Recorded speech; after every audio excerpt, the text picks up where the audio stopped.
오늘 열왕기상 3장 5절부터 14절까지 말씀을 중심으로 듣는 마음, 이와 같은 제목으로 함께 은혜를 나누기 원합니다. 저희가 어릴 때 이런 말 많이 듣고 또 했었는데, 내가 너한테 뭘 해줄까? 말만 해.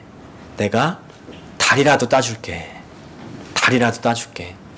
내가 뭔들 못 해주겠니? 그랬었죠. 요새 이제 MZ세대라고 하는데 그런 말 쓰는지 모르겠지만, 어릴 때만 해도 내가 달이라도 따줄게, 이런 이야기 텔레비전에서도 막 듣고 그랬었습니다. 근데 이제는 실제로 달로 가는 세상이 됐죠.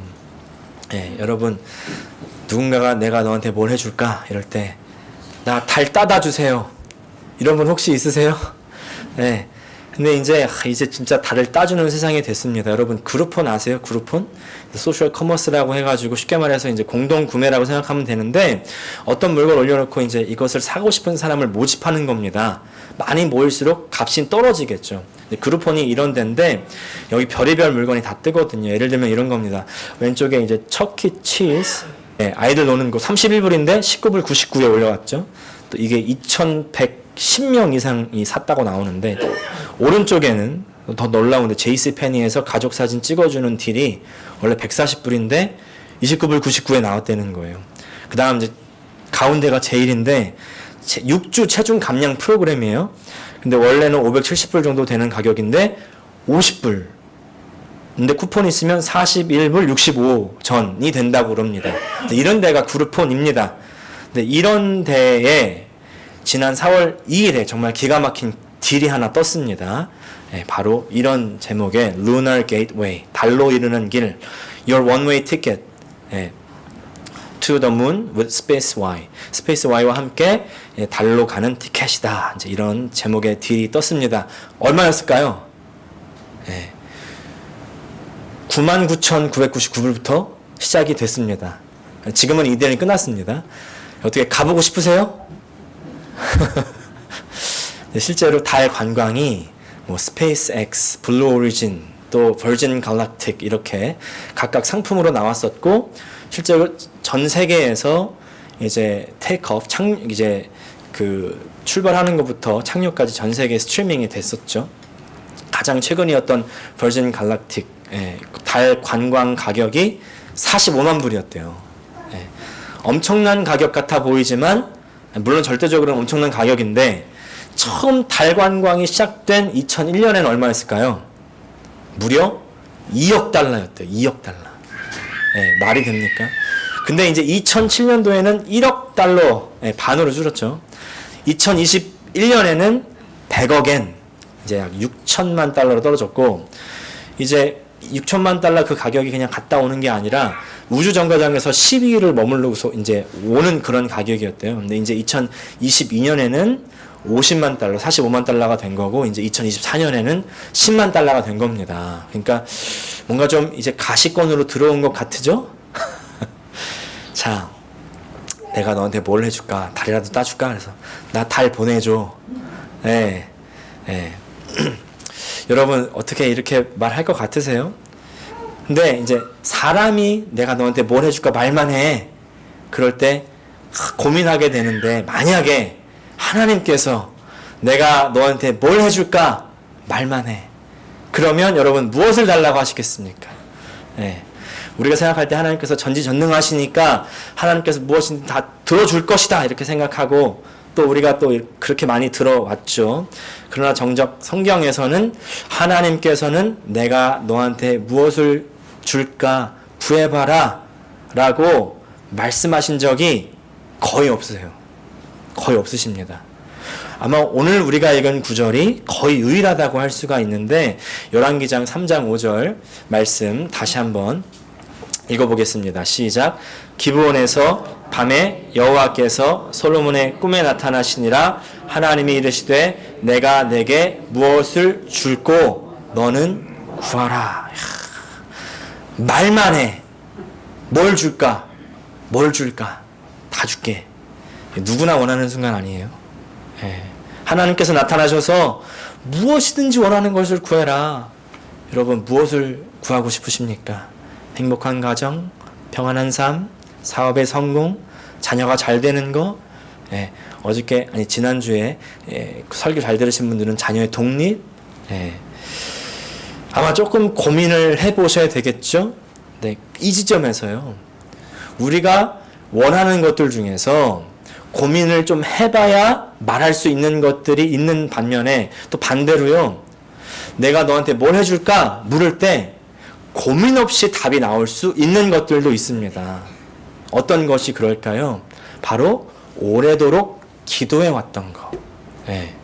계속 기도하지 않았다면, 내가 정말 뭘 구해야 되나, 뭘 내가 달라고 해야 되나 고민이 많이 되겠죠. 근데 계속 기도하고 있던 것이라면 아마 큰 고민 없이 오랜 기간 고민하지 않고 바로 나올 겁니다. 솔로몬의 경우가 아마 그랬지 않나 싶습니다. 솔로몬이 이 질문이 끝나자마자 대답이 술술 나오는 거예요. 아마 이렇게 꿈에서라도 대답을 바로 할 수 있었던 이유, 그것은 아주 오랫동안 생각해왔고 또 기도해왔던 제목이었기 때문에 그랬던 것이 아니겠습니까? 우리가 막연히 원하는 것들이 있어요. 하지만 또 그것이 많기도 하죠. 근데 그것 때문에 오랫동안 하나님 앞에 간구하는 것은요, 또 다른 문제입니다. 하나님 앞에 우리가 직접적으로 기도하고 간구해야죠. 내가 그것을 얼마만큼 원하는가, 내가 얼마나 진정으로 원하는가, 그건요, 내가 얼마만큼 하나님 앞에 진지하게 그 문제를 가지고 묻고 구할 수 있는가에 달려있지 않나 싶습니다. 그럴 때 하나님의 임재하심이 어느 순간 하나님의 때에 딱 임하는 거죠. 어떤 분들이 이렇게 설교하는 것을 들은 적이 있는데, 솔로몬이 1000번제를 드렸기 때문에 하나님께서 솔로몬에게 나타나셨다는 겁니다. 그래서 뭐예요? 1000번제를 드려야 된다는 거죠. 게다가 이제 1000번제를 1000번의 제사로 해석을 하셔가지고 1000번을 매일 예배를 드리고, 그러면 몇 년이에요? 3년. 그죠? 또 예배에는 뭐냐면 헌금이 빠져서는 안 된다는 거죠. 그래서 1000번 예배를 드리고, 그 다음에 그 1000번의 예배 헌금을 미리 계산을 해가지고 먼저 하나님께 바치면, 그러면은 누구한테 바쳐요? 설교자에게 바치고 아니면 교회에게 바치고, 그렇게 해서 매일 1000원씩 이제 1000번을 계산하면 얼마예요? 100만 원.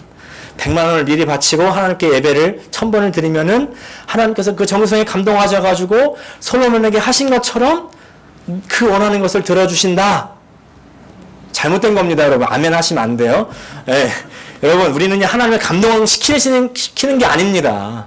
하나님 감동시키는 게 아니에요. 그건 기독교가 아닙니다, 여러분. 기독교는요, 하나님이 우리를 감동시키시는 거예요. 그 아들 독생자 예수 그리스도를 우리에게 보내셔서 희생하셔서 사랑하셔서 우리를 감동시키시는 것입니다. 우리가 뭘 해가지고 하나님을 움직이려고 하는 거, 그거는 가짜 기독교예요. 기독교는 반대입니다. 반대예요. 하나님의 은혜에 감사해서 하나님께 나아가고 하나님을 뵙고 하나님께 기도하고요.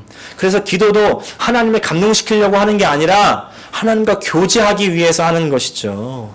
물론 하나님께 우리가 원하는 것을 구하는 것은 전혀 잘못된 것은 아닙니다. 해야죠. 하나님께서도 그렇게 하라고 말씀하셨죠. 근데 그 기도가 하나님과 교제하는 마음으로 기도 간구하느냐 혹은 아니냐, 전혀 다른 얘기입니다.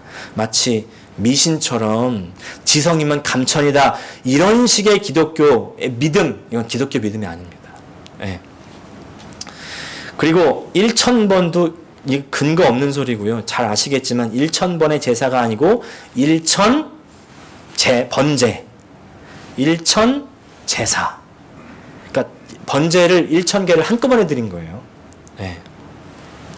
그것도 1000개를 드렸기 때문에 감사하는 하나님께서 이제 감동하신 게 아니죠. 감사하는 마음으로 주님 앞에 진심으로 드린 것이죠. 하나님께서는 우리 하나님께 감사하면서 나아가는 그런 성도들에게 나타나시고 응답하시는 줄 믿습니다. 내가 너한테 무엇을 해줄까? 오랫동안 기도하면서 이렇게 진지하게 고민했던 이 솔로몬은요, 망설임 없이 대답을 하는 겁니다.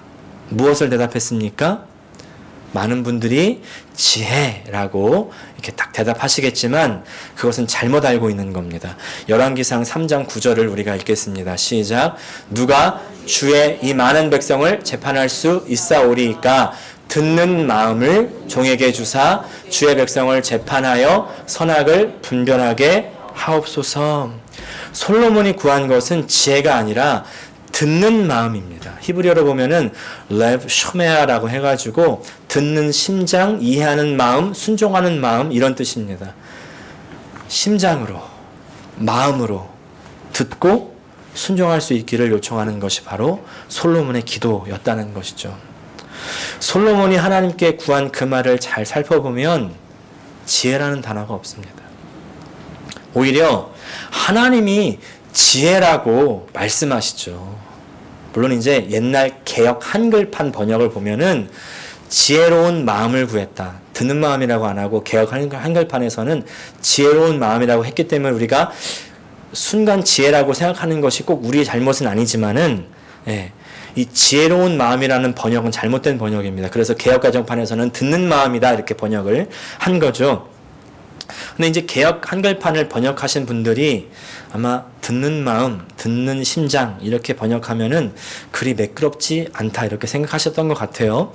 그래서 이제 새 번역도 보면 지혜로운 마음이라고 쓰고 있고 공동 번역은 명석한 머리 이렇게 번역을 하고 있습니다.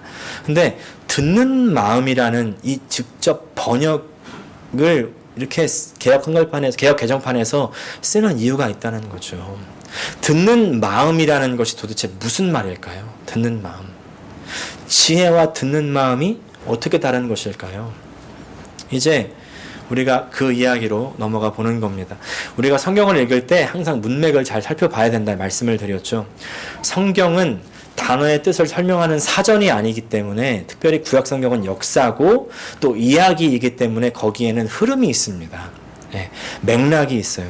오늘도 이 듣는 마음이라는 것이 도대체 무슨 이야기인지를 알려면은 본문을 잘 살펴봐야 되는데 오늘 본문 열왕기상 3장 11절 말씀 보면은 이에 하나님이 그에게 이르시되 내가 이것을 구하도다 자기를 위하여 장수하기를 구하지 아니하며 부도 구하지 아니하며 자기 원수의 생명을 멸하기도 구하지 아니하고 오직 송사를 듣고 분별하는 지혜를 구하였으니 솔로몬은 듣는 마음을 이야기할 때 아까 9절에서는 주의 백성을 재판한다 이렇게 힌트가 나왔었는데 11절에서는 이제 하나님께서 정확하게 말씀하십니다. 송사를 듣고 분별하는 것이다. 그리고 그것이 지혜다. 이 지혜는 하나님께서 말씀하신 거죠. 솔로몬은 그냥 지혜를 구한 것이 아닙니다. 이 하나님이 말씀하신 지혜, 하나님께서 정의하신 이 지혜는 들을 수 있는 마음인데 그냥 듣는 마음에 그치는 것이 아니라 그 저변에 깔린 동기가 있는 거죠. 자신의 백성을 위한 것.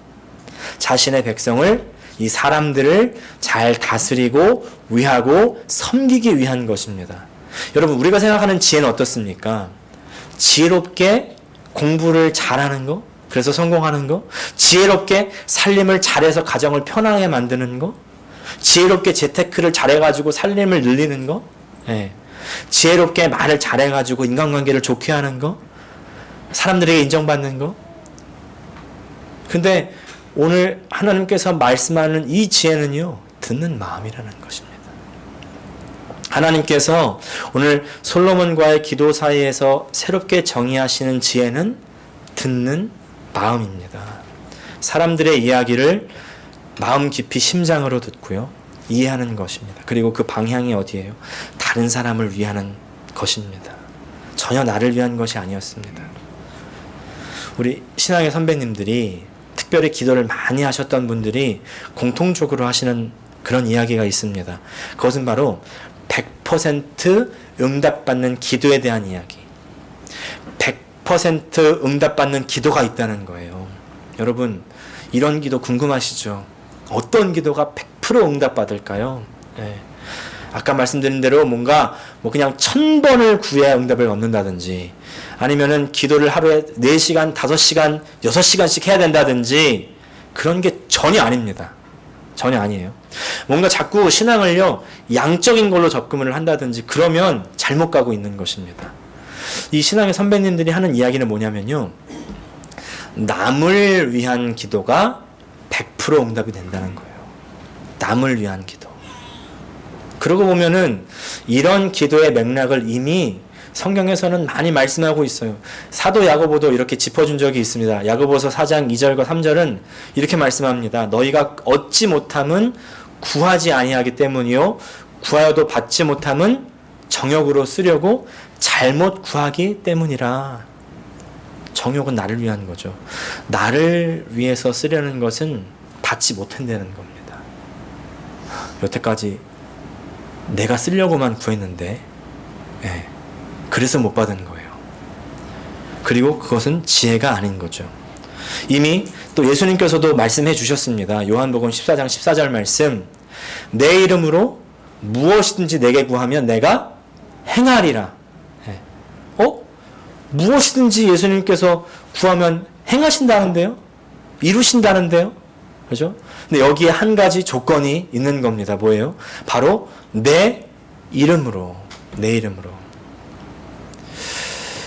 이 조건입니다. 어떤 분이, 쉽게 말해서 어떤 회장님이 유치원 다니는 손자한테 뭐든지 주겠다고 할 때, 얘야 내가 너한테 뭐든지 줄게. 말만 해. 이렇게 했다고 해보십시오. 근데 그 손자가 할아버지 저 1불 주세요. 그렇게 얘기한다고 했을 때에 회장님의 명예가 있지. 겨우 1불짜리 하나 주려고 뭐든지 다 달라고 해. 이렇게 얘기했겠냐는 거죠. 그죠? 예수님이 자신의 이름을 걸고 준다고 하신 그것을 구하라는 겁니다. 예수님께서 이 세상에서 어떻게 사셨습니까?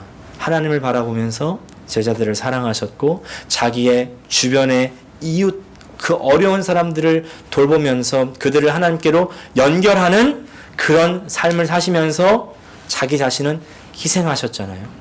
그런 삶을 사셨던 예수님께서 구하라고 하시는 것은 자신의 욕심을 채우기 위한 것이 아니라 자기 소원이나 또는 자기 한을 막 다 풀기 위해서 그것을 막 다 쏟아내고서 마지막에 주문처럼 예수님의 이름으로 기도했습니다 하면 되는 게 아니고 예수님의 희생을 본받아서 그렇게 사는 나로 말미암아 다른 사람들, 형제 자매들 하나님과 함께 살 수 있도록 무엇인지 기도하라고 하시는 말씀이죠. 그것이 내 이름으로 무엇인지 구하면 거기 안에 담겨있는 뜻이 아니겠습니까? 나를 위한이 아닌 남을 위한 그런 마음이에요.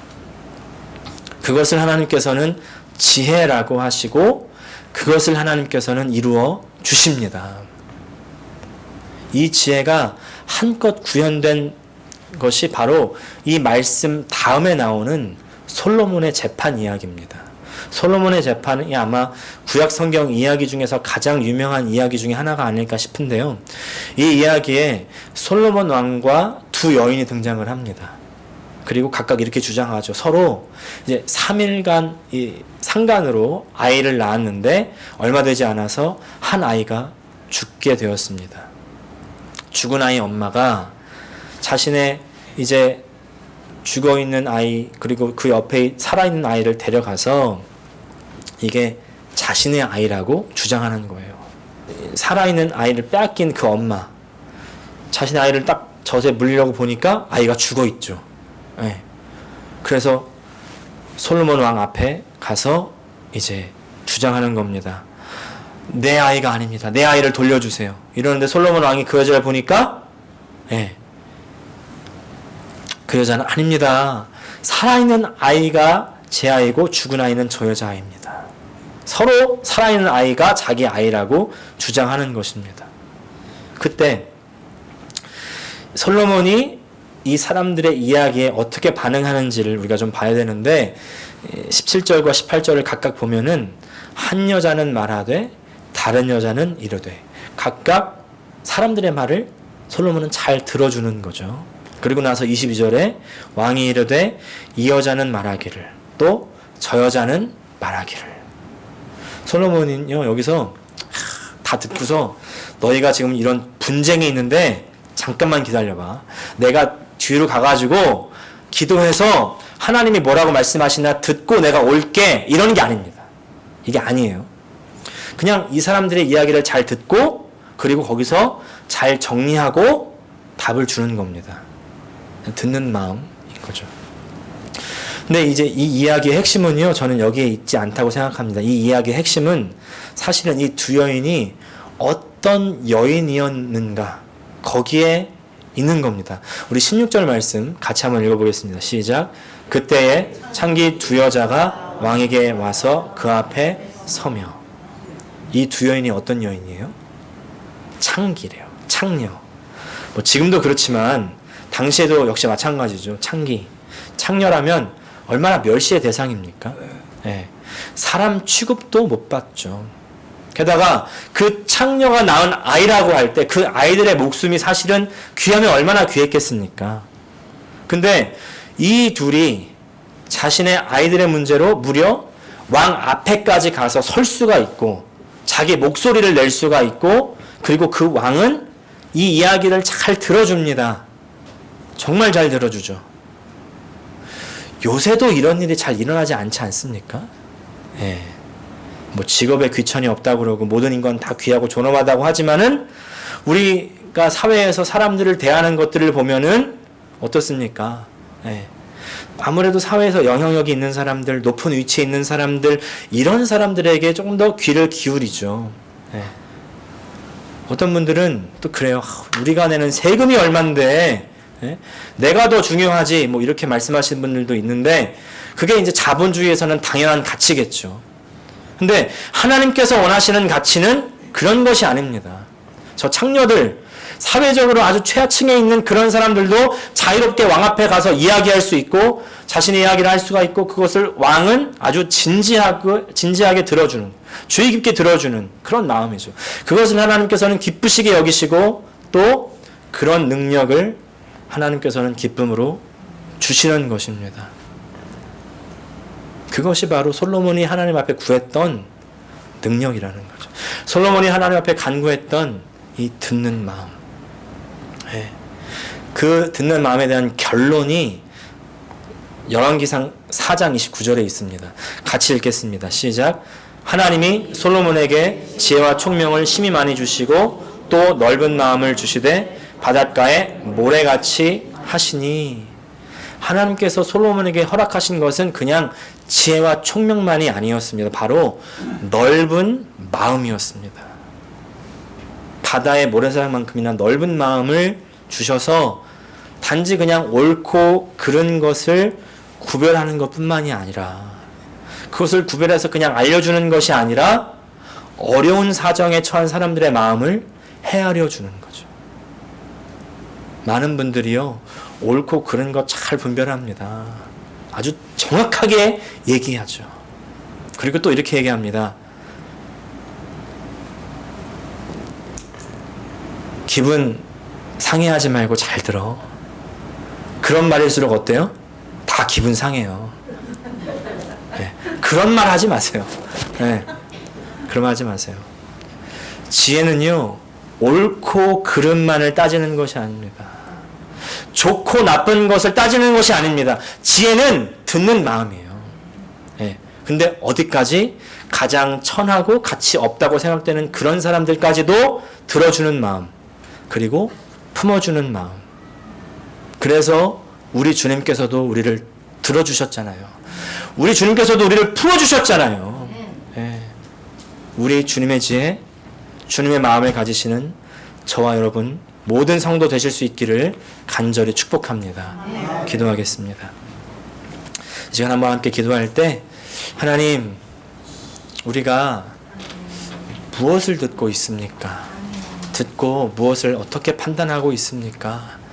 내가 듣기 좋아하는 것만 듣고 있지는 않습니까?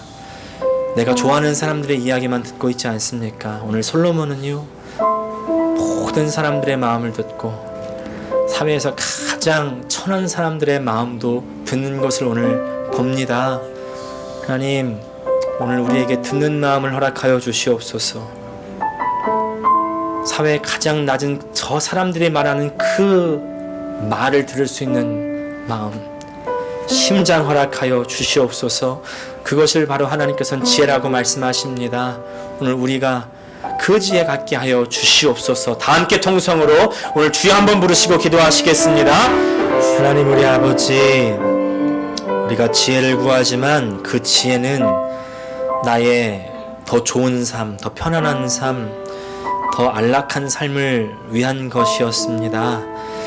하나님, 그러나 성경에서 말하는 이 지혜는 듣는 마음이고, 그리고 다른 사람, 특별히 더 낮고 천한 그런 사람들이라고 생각하는 그런 사람들까지도 들을 수 있는, 품을 수 있는 그런 마음입니다.